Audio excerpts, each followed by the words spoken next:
awfully early, Mrs. Wynn. Let me go back to sleep. I'll get up, girl. I want to talk to you. And so she'd get up, and they talk and talk and talk some more. Mrs. Wynn, she talked about Sister Water's sparkling sea green eyes. Sister Water, she talked about the gentle breeze and how it kind of tickled her face.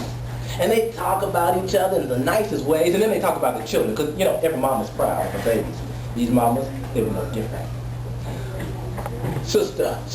Mrs. Wynn would say, "Woo, did you feel that strong east wind blowing last night?" That was my firstborn. That was my firstborn son.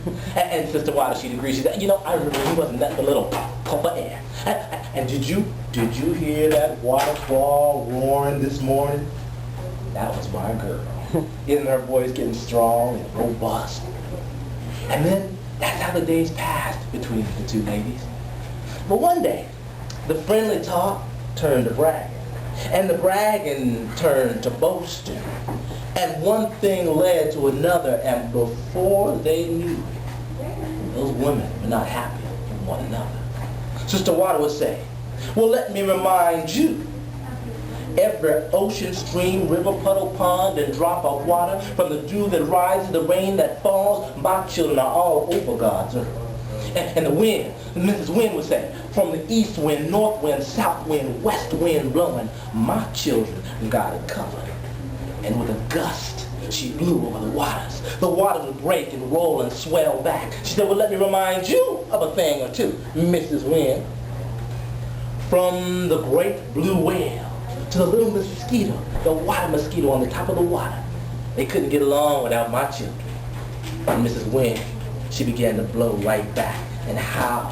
And she said, "From the eagle that spreads his mighty wings to the hummingbird that floats in the air, they fall to the ground without my children holding up their wings." And finally, Sister Water, as she began to wave and fuss at the wind, she said, "Well, even man himself needs a drink of water to stay alive every now and then." And that sent the wind into a frenzy. And she began just blowing and howling and swooshing all over the place. Well, the water didn't take it just sitting there. She splashed and sprayed right in the wind's face. And those two women went at it. They was going back and forth and up and down and swirling around and around. Well, on the shores and on the land. Well, children, they ran and they hid. Fathers, they brought the animals inside. They boarded up the houses. Mothers held their children tight.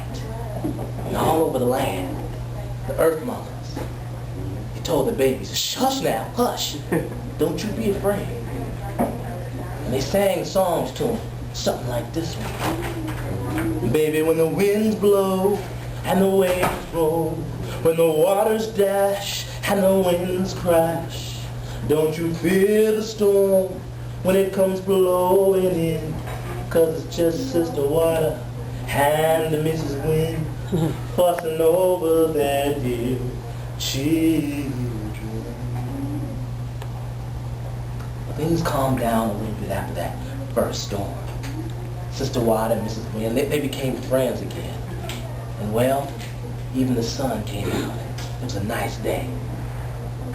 But I want you to remember something. When you see the rain, kind of like it was today, and the dark clouds, and the winds blowing, don't you fear, don't be afraid. Just remember that ain't nothing but Sister Water and Mrs. Wynn fussing over their children. Thank you.